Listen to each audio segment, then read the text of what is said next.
ओम नमः शिवाय। हर हर महादेव। जितिया का व्रत रखने वाली मेरी प्यारी बहनों को व्रत की हार्दिक शुभकामनाएं। आप सभी की मंगल कामना करते हुए अपनी सुनते हैं जितिया व्रत कथा। बोलो शिव गौरी की जय हो। आप भी कमेंट बॉक्स में इनका जयकारा जरूर लगाना। भगवान आपकी सारी मनोकामनाएं पूर्ण करे। एक समय की बात है, गंधर्वों के राजकुमार का नाम जीमूतवाहन था। वे बड़े ही उदार और परोपकारी थे।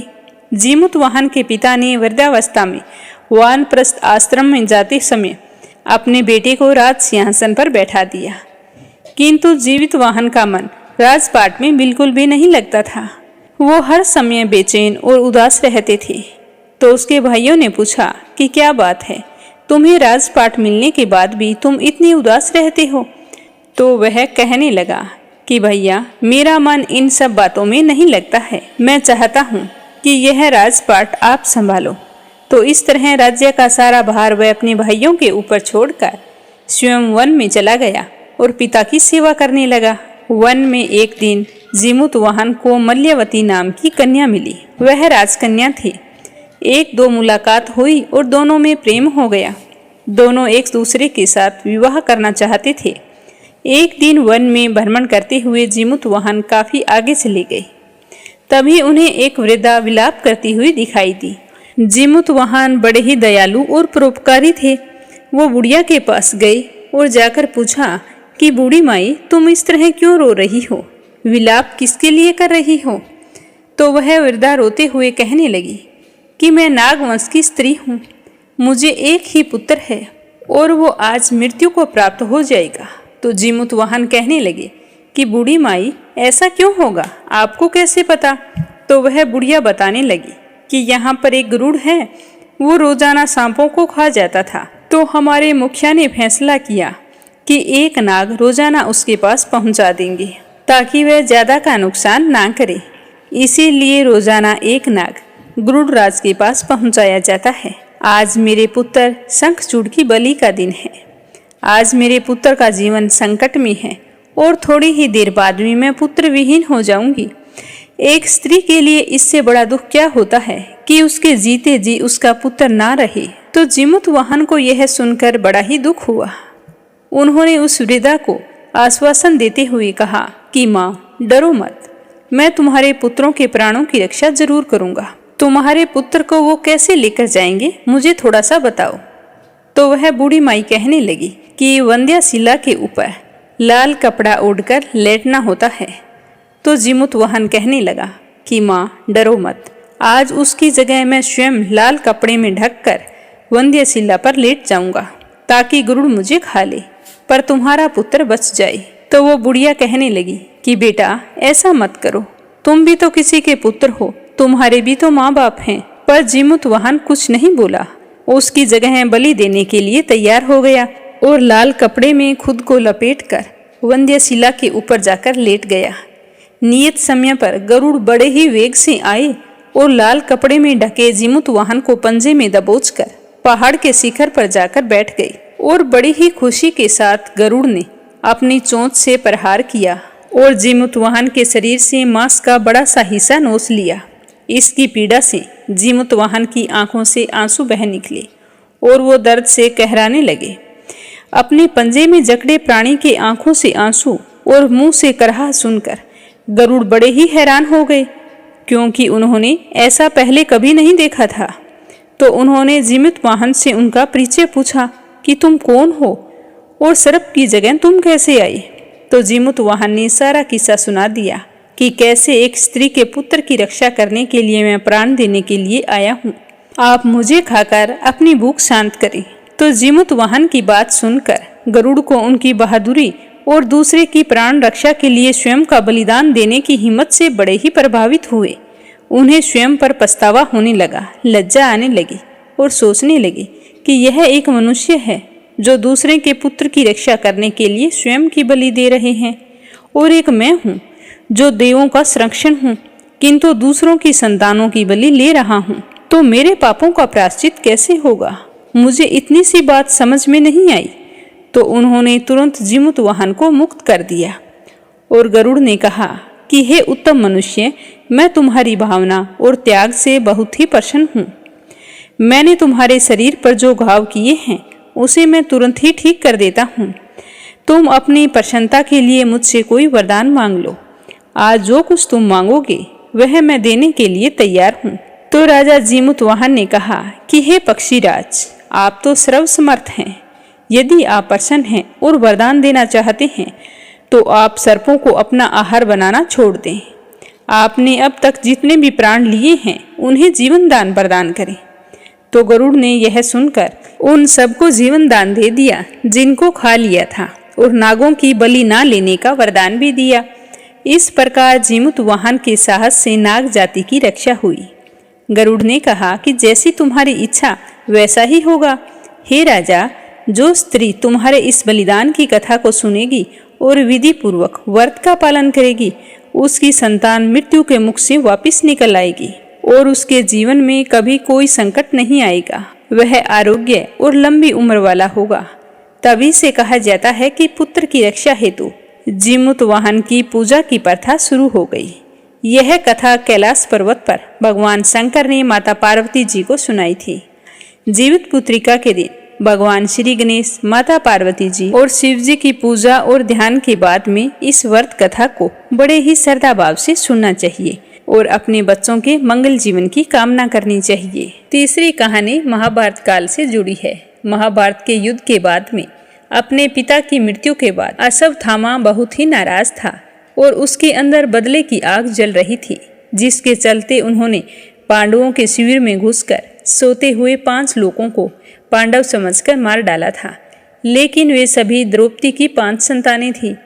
इसी अपराध के कारण अर्जुन ने उसे बंदी बना लिया और उसकी दिव्य मणि छीन ली। अश्वत्थामा ने उत्तरा की अजन्मी संतान को गर्भ में ही मारने के लिए ब्रह्मास्त्र का उपयोग किया था, जिसे निष्फल करना नामुमकिन था।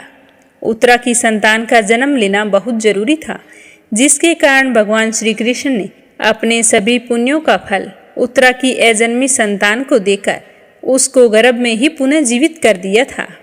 गर्भ में मरकर जीवित होने के कारण उसका नाम जीवित पुत्रिका पड़ गया और आगे चलकर यही राजा परीक्षित बना। तभी से इस व्रत को किया जाता है। तो ये थी जितिया व्रत की 3 कहानियाँ। अब अपने सुनते हैं एक कहानी श्री गणेश की और दूसरी सुनेंगे लपसी तपसी की।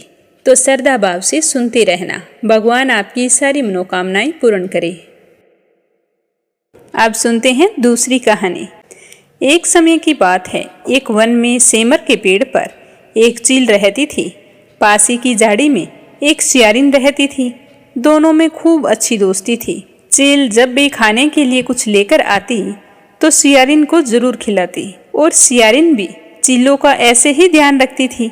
इस तरह दोनों के दिन आनंद से कट रहे थे। एक बार वन के पास गांव में औरतें जितिया व्रत की तैयारी कर रही थी। बाद में उन्होंने विधि विधान से पूजा अर्चना की, व्रत कथा सुनी तो चीलो वहां पर बैठी थी और बड़ी गौर से उन औरतों को देख रही थी।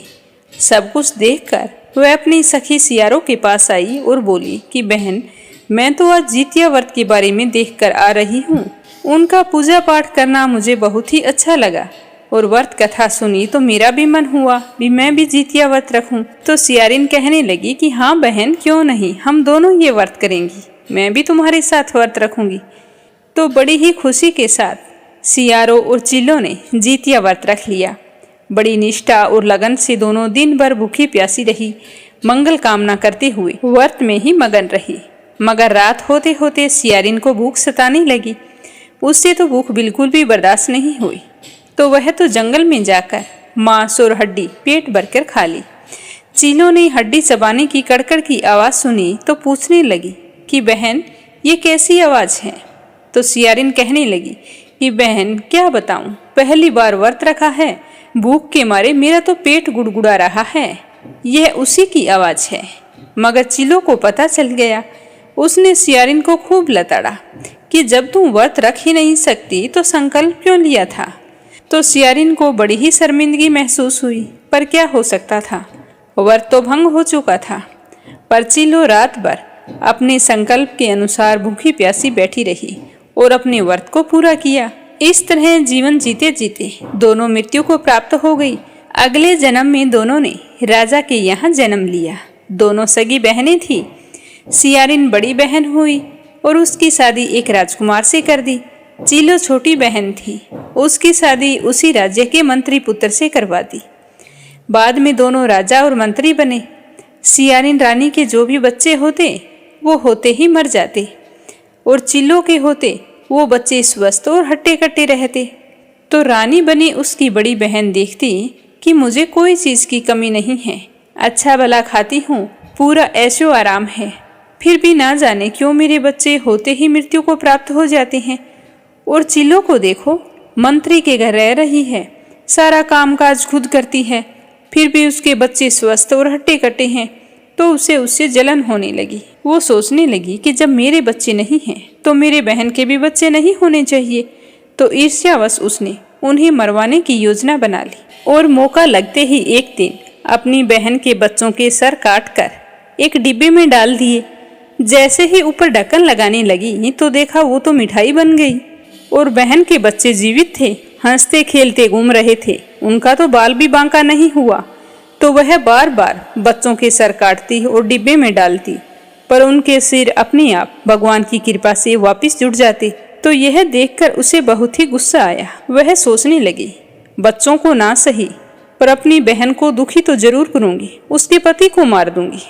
तो अपनी ईर्ष्या के चलते उसने उसके पति को मारने का प्रयास किया, फिर भी वो सफल नहीं हुई। तो वो सोचने लगी कि जरूर कोई बात है जिसके कारण मेरी बहन का सुहाग भी अटल है और बच्चे भी स्वस्थ और दीर्घायु हैं। तो वह अपनी बहन के पास गई और हाथ जोड़कर कहने लगी कि बहन, तुम क्या करती हो जिसकी वजह से आज इतनी सुखी हो, और मुझे देखो, राजा के घर रहकर मैं कितनी दुखी हूँ, मुझे संतान की प्राप्ति नहीं हो रही है। और रोते रोते वह कहने लगी कि मैंने ईर्ष्यावश तुम्हारे बच्चों को मारने की कोशिश की है, फिर भी उनका बाल भी बांका नहीं हुआ। अगर तुम ऐसा कुछ जानती हो तो मुझे भी बताओ, ताकि मेरे भी संतान हो और बची हुई जिंदगी मैं अपने बच्चों के साथ बिताऊं। तो यह सुनकर उसकी बहन कहने लगी कि मुझे पूर्व जन्म की सारी बातें स्मरण हैं, क्या तुम भूल गई? तो उसकी बड़ी बहन कहने लगी कि मुझे तो पूर्व जन्म की कोई बात याद नहीं है। तो उसकी छोटी बहन ने कहा कि हम पूर्व जन्म में तुम सियारिन थी और मैं चील थी, हम में आपस में खूब पटती थी, हमेशा एक दूसरे के साथ ही रहती, खाती पीती, हमारे दिन बड़े ही मजे से कट रहे थे। एक दिन मैंने कुछ औरतों को जीतिया व्रत करते हुए देखा था, तो उसके बारे में तुम्हें बताया, तो तुम भी मेरे साथ व्रत करने के लिए तैयार हो गई। व्रत तो तूने बड़ी श्रद्धा भाव से रखा था, लेकिन रात को भूख लगने के कारण तूने व्रत को भंग कर दिया। व्रत को बीच में ही तोड़ने के कारण तुम्हें यह दोष लगा है, जिसकी वजह से तुम आज इतनी दुखी हो। मैंने तो उस जन्म में भी पूरे श्रद्धा भाव से व्रत को किया था और आज भी करती हूँ। जीतिया माता के प्रभाव से ही मैं आज इतनी सुखी और संपन्न हूँ। मैं तो कहती हूँ कि तुम भी जीतिया माता के व्रत करना शुरू कर दो और अपनी की हुई गलती के लिए क्षमा मांगो। मुझे विश्वास है कि तुम्हें संतान की प्राप्ति अवश्य होगी। तो अपनी छोटी बहन का कहना मानकर उसकी बड़ी बहन ने व्रत रखने शुरू कर दिए। तो उसने एक व्रत रखा और दूसरा व्रत आने से पहले ही उसने एक सुंदर और स्वस्थ बालक को जन्म दिया। इस तरह जीवित पुत्री का व्रत करने से वह पुत्रवती हो गई और अपने जीवन के समस्त सुखों को भोगकर अंत में वैकुंठ लोक को गई। तो ये थी जीतिया व्रत की कथा। उम्मीद करती हूँ कि आपको जरूर पसंद आई होगी। तो कमेंट करके जरूर बताना। जीतिया माता आपके बच्चों की रक्षा करे, उन्हें लंबी आयु और आरोग्य जीवन का आशीर्वाद दे। आप सभी का बहुत बहुत धन्यवाद।